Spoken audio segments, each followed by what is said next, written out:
I am divorcing you to marry the boss's daughter. Get out now. My husband came home from work and slammed down a completed divorce application form on the table. We had just had our first child and I thought we were building a life together. But my husband threw these unbelievable words at me. I'm going to be the next CEO. No hard feelings. Unable to comprehend what he just said, I hugged our 3-month-old daughter and stood in disbelief. Before we knew it, he had kicked us out of the house. Outside, it was pitch black, and a cold wind was blowing like a storm. Unlock the door, please. I banged on the door several times, but my husband didn't come out. I was left holding my young daughter at a complete loss for what to do. My name is Jessica. I'm 27 years old. My mom divorced when I was little and raised me by herself. Just when I was planning to take care of her in return, she got seriously ill and passed away 3 years ago. Around that time, George, a co-worker 3 years my senior, was always there to support me through the tough times.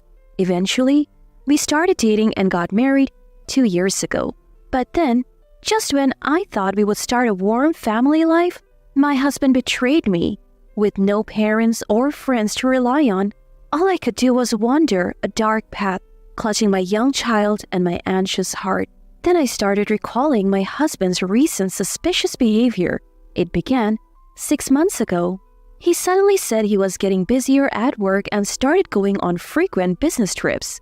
Even on his days off, he said he had to go out for work golf. Make sure to lay out my new golf attire. Shine my shoes and golf clubs. You're golfing again? Why don't we spend the day off together? Golf is part of my job. Besides, being with you doesn't benefit me at all. Just be quiet and do as you're told. He never used to talk to me like that. Even when I argued, he wouldn't listen to me. I started to worry as my belly grew larger with our child. But once the baby is born, he will return to the kind person he used to be. I spend my days dreaming of a bright future for our family of 3 and praying for the growth of our unborn child. About a month after I gave birth, things changed. My husband began to scrutinize my struggling face. You were never a beauty, but you have aged even more after giving birth. You really are unattractive. I have to take care of the baby and the house. I don't have time for beauty care. That's just an excuse. Ugh, why did I marry a poor and unattractive woman? The only saving grace was your cooking, and I'm tired of that too. Unable to argue back due to exhaustion, my husband told me he didn't even want to be in the same room with me and locked himself in the bedroom. Since then, I've been sleeping on the living room couch while taking care of our daughter. It's tough now, but things will get better once we have a bit more room to breathe. I just need to hang in there. I believed that someday we would laugh about these days. But then one night, I overheard my husband on the phone after coming home late.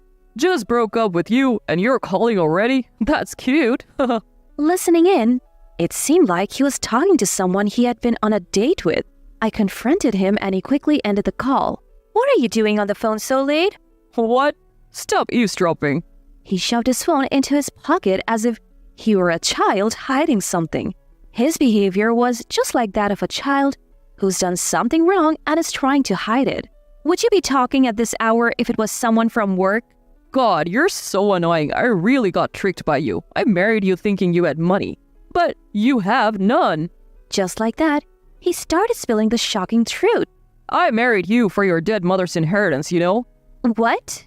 I never loved you. You are not good looking at all. That's why I'm marrying the daughter of the guy who owns the restaurant chain I work for. She's young and beautiful, unlike you. Caught off guard by his sudden revelation, my husband continued, I have already filled out the divorce papers. Grab them and get out. Now. I stared at the pre-filled divorce papers in disbelief. I was at a loss for words. Wait, this has to be a lie, right? I wouldn't joke about something like this. I proposed to the boss's daughter today and she said yes. So, we're done. Are you serious? You can't just divorce me like this. Explain yourself.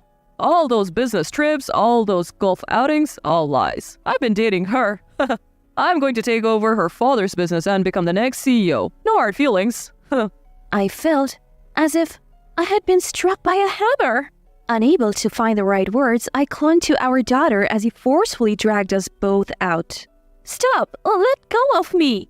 I'm getting rid of the nuisances in this house. Hurry up! Take your hands off me! There was no way to overpower him. My daughter and I were kicked out with nowhere to go. The outside was frigid, almost as if our white breaths would freeze. Unlock the door, please, George! I knocked and rang the bell multiple times, but he never opened the door. I felt utterly lost, holding my young daughter in my arms. I can't let her freeze. I need to find some shelter. The warmth of the baby cradled in my arms was the only thing giving me strength. I had no time to even grab my phone, let alone make a call. But when I checked my apron pocket, I found my wallet stuffed with $30 from my earlier shopping. With a bit of hesitation, I walked into a small hotel I happened upon and asked the elderly couple at the front desk, "How much is a room for the night?" The room cost $50, way more than I had on me. As I was about to leave, the elderly couple asked what had brought me here. The moment I opened my mouth to explain, tears started flowing. They sat me by their warm fireplace and comforted me. After hearing my story, they let me stay for just the $30 I had and even fed me a warm meal. They even provided diapers for my daughter. The next day, while heading home to talk things out with my husband, his car drove past me with another woman in the passenger seat. Rushing home, his car was nowhere to be found. Not only that, the house was locked and I couldn't get in. I had no choice but to wait for him in the cold garage. When he finally returned in the evening, he ignored me entirely, and I was turned away again. In the end, he gave me a meager severance and divorce papers, and that was it. Soon after, I heard he had remarried, this time to his boss's daughter. Still, something nagged at me. The woman in the passenger seat, she seemed strangely familiar. What if... Suddenly, I burst into laughter. I get it. I couldn't stop laughing at the thought that karma would surely catch up to him. First things first, though, I found live-in work and committed myself to supporting my daughter. Before I knew it, 10 years had passed. My once infant daughter was now thriving and even helping out with household chores. Then one day, I was near my workplace. A man suddenly called out from behind me. Jessica, I finally found you. You? Why? It was my ex-husband, panting as though he had run to me. He was wearing a torn, dirty shirt and mud-caked pants. His cheek was swollen red, as if he had been punched. Please, lend me some money. I borrowed from some dangerous people. Next time, a beating won't be enough. Why? Did you marry the boss's daughter? Weren't you set to be the next president? About that... He started to explain. After marrying his boss's daughter, he had received a VP position and lived comfortably. But gradually the business declined. Restaurant after restaurant closed down and eventually the company was sold. Well, every restaurant is struggling to get customers these days. If that chain restaurant hadn't opened up in the neighborhood, we would be just fine. Can you lend me some money? My ex-husband looks at me with teary eyes full of hope. Just then, Linda, an employee who has been by my side, chimes in. "Boss, it's almost time." His eyes nearly pop out of his head as he grips my arm tightly. What? Why are you the boss? Ignoring the pitiful tone of my ex-husband, I shake off his hand and he steps in front of me. What's going on? Explain. His eyes looked almost bloodshot.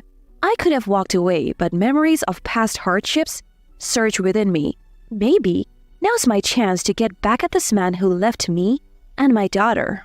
With my emotions in check, I calmly explained how I climbed the corporate ladder. After he kicked me out, an elderly couple let me stay at their hotel when I only had $30 to my name. I started working and living there. The food I made for them every day was well received, so I honed my culinary skills and took over the cooking duties at the hotel. Soon, my cooking became a hit and the hotel became known as a comforting place with delicious food, attracting more guests. The elderly couple, having no heirs, asked me to take over the hotel. I was hesitant because I had no experience in management. but I decided to accept their offer to repay their kindness. What do you know about running a business? I have attended seminars and spent sleepless nights studying hard. Now I own not just a hotel but 10 restaurants across the country known for their delicious food. I have even started getting featured on TV and in magazines.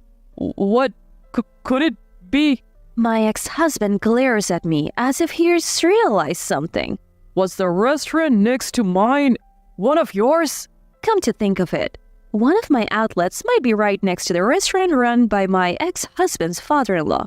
I always wanted to succeed and get my revenge on him, but it seems like I've been cornering him without even realizing it. Oh, is that your restaurant? What a small world. You knew, didn't you? I'll sue you for business interference. We are running our business fair and square. Who do you think you're hurting by saying that? After all, his restaurant has been on the decline for years using subpar ingredients and receiving poor reviews for taste. We have always worked hard to offer fresh, delicious food to as many people as possible. If you try to cut corners because ingredient prices were rising, it backfired. You can't fool a customer's taste buds. Unable to retort, my ex-husband blocked my way as I was about to leave. Let's forget about the past and move on. I forgive you. Let's get back together. I don't need your forgiveness. How could you say that while you're still married? She's not a wealthy CEO's daughter anymore. I'll divorce her right now. Besides, she's a huge liar. Oh, you mean her good looks are due to plastic surgery? What? How do you know that? She was my classmate. I recognized her when I saw her in his car before. She had changed dramatically since our student days, surprising everyone at our reunion. Why didn't you tell me? I was shocked when I saw her old pictures. I put up with it because she had money, but if she's poor and ugly, I don't need her anymore. Let's start over. I was utterly disgusted by my self-centered ex-husband. It's obvious he's counting on my money. You were happy to leave your ugly wife, remember? And you even abandoned our young daughter. Why would I ever forgive you? Turning my back to him, I walked away and entered my office building. Unable to let go, he followed me and started yelling in the lobby.